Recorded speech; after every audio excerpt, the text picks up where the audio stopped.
Hey everybody, how's it going? Welcome to SMG Viewers Comments episode 102. Let's get right to it. Is there any way of getting Legator guitars in the EU? I've had my eye on one, but with the amount of shipping and customs charges that I would face ordering it from Canada, it would just not be worth it. Okay, that's a valid question, and I'm not sure what Legator's distributorship in the EU is, but I will tell you this. I spent some time at Thomann during the spring and did a tour of their factory and the distribution center and all that, and their quality control, their instrument inspection for all their Harley Benton instruments. And to my eye, it looks like a lot of the Harley Benton guitars come out of the same factory that the Legator guitars do.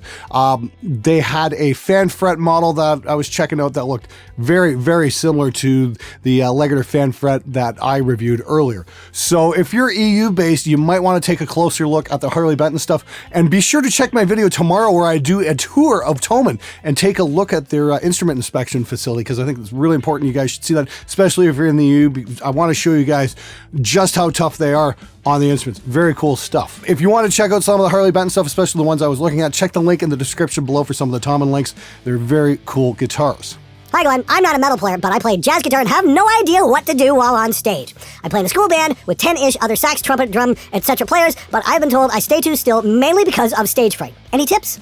That's a fucking damn good question. I mean, I think we've all dealt with stage fright at one point or another if we perform. The best advice I can give you is don't go up there and be yourself, be a character.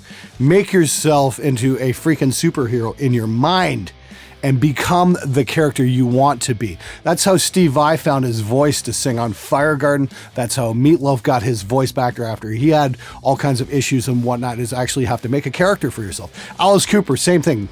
Vincent Furnier by day, Alice Cooper by night kind of thing. It's like he's a very timid, shy dude until he turns into that character on stage.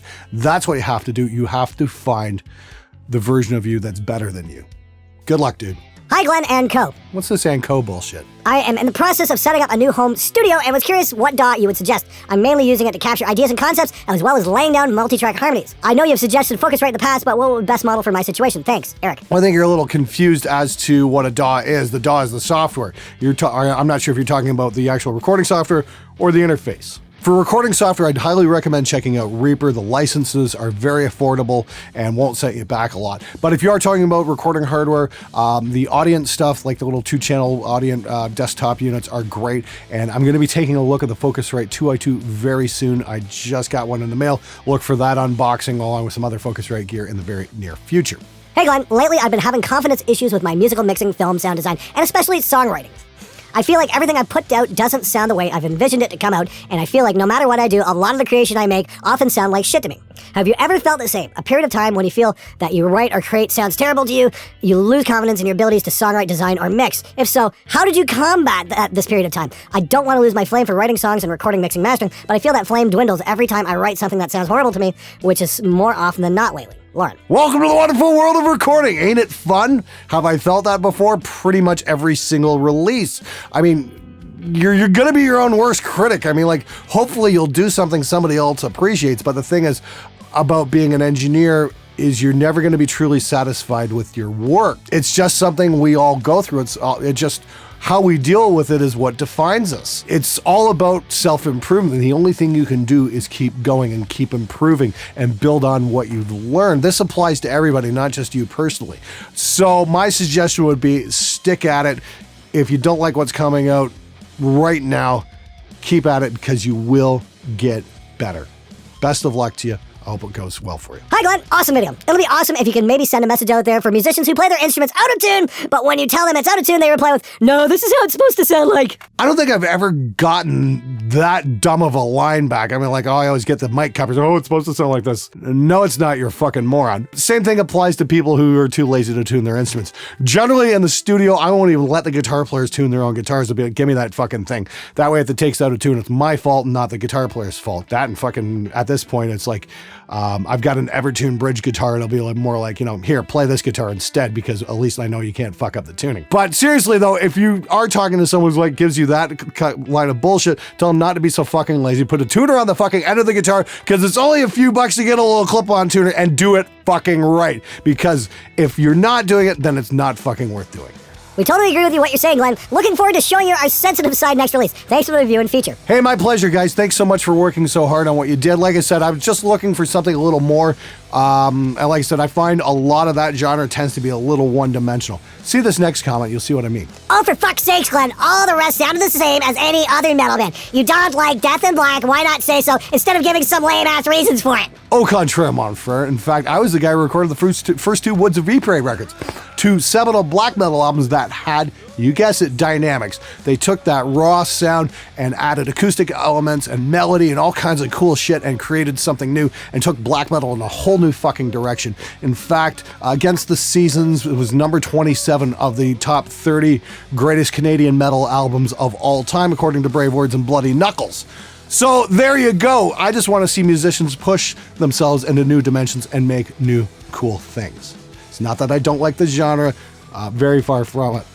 In fact, I still love the track Meeting Place and Time. I thought that was just the seminal black metal track. Are the multi-tracks for this song up for sale? No, but we might put that in the Pro Mix Academy at some point. If you haven't checked out Pro Mix Academy, please do. There's tracks from Motorhead in there. There's Galacticon, all kinds of Oleg Wild stuff. Matt Starr from Mr. Big teaches you guys how to record drums, all kinds of stuff. Check it out at my website, spectremedia.ca. Oh yeah, and before I forget, I've got a new shirt on sale this weekend and this weekend only.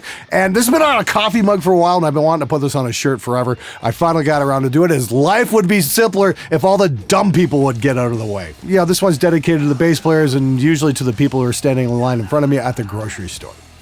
You pick yours up at spectremedia.ca shop. Let's get back to the show.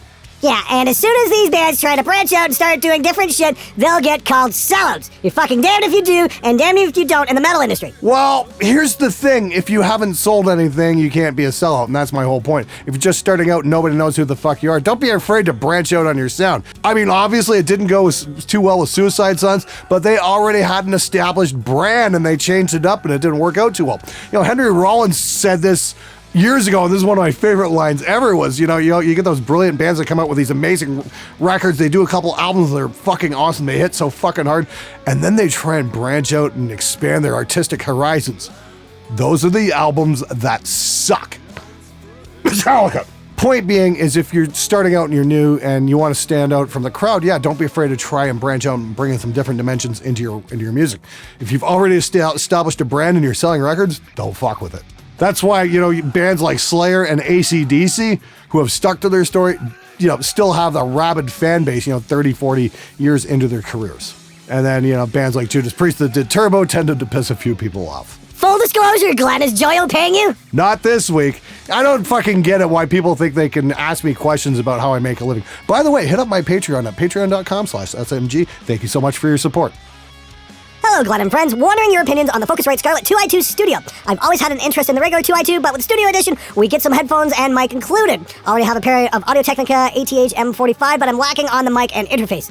Would be used for tracking vocals and guitar, mostly bass on an occasion, but no drums at the moment. Any advice would be much appreciated. Much love from South Texas. The 2i2 Studio, I don't think I'm completely familiar with. I'm guessing that's kind of a package you would grab. Probably couldn't be too bad. Like I said, I'm going to be checking out the 2i2 itself in the next couple weeks, and stay tuned for that, because I got a feeling a lot of you guys are going to want to see what I can do with it.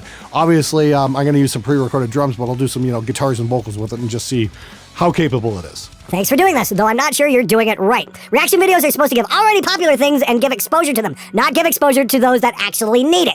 I also think people tend to slack off, and the contest gave a few contestants a good reason to get their shit done. Well, thanks very much. Like I said, I wasn't even planning on doing this. This was TJ's idea, was to do the reaction videos, and turns out they're a lot of fun. I'm glad you guys are enjoying them too.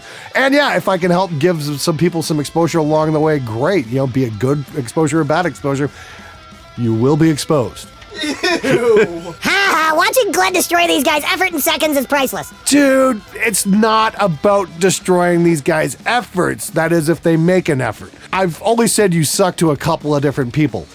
Jack, because I know he's capable of far better, and what he did was really fucking lazy. And the only other people I said you suck to were the people who actually didn't do a video, who weren't capable of following, basic fucking instructions like make a fucking video. Or, the people are saying, well, we haven't seen my video. Well, did you use the Twitter hashtag? Because that was in the fucking rules, so I can keep track of the entries. Use fucking Twitter. Don't post it all over my fucking Facebook or send me fucking private messages over Facebook. I don't need that shit.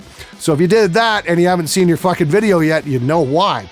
Anyway, we're gonna have about 4 or 5 more episodes of the show. Stay tuned, it's gonna get interesting. Hey guys, I was disqualified right away from the Oldies But Baddies contest in a very fast and kind of rude way. It did hurt, but I realized I earned many things. I had never before produced a video, I had never owned a Reaper license before. After loading up my entry, I started going to local gigs and watched the bands play. I've been producing videos for different bands since like a month and a half now, and up until now, people have been noticing my work. I've been doing all this without a fee, just for fun to learn, and the bands had no idea exactly what I was doing in front of the stage. Later on, they'd find out that they had been really surprised, and now I'm the one who's been taken a little off guard. A band wants me to produce their video and also music recording. They do know it's all on a low budget, but they trust I can do something good with it in its hands. Thank you guys, Glenn and TJ. You're very welcome. I mean, like, here's the thing about this contest.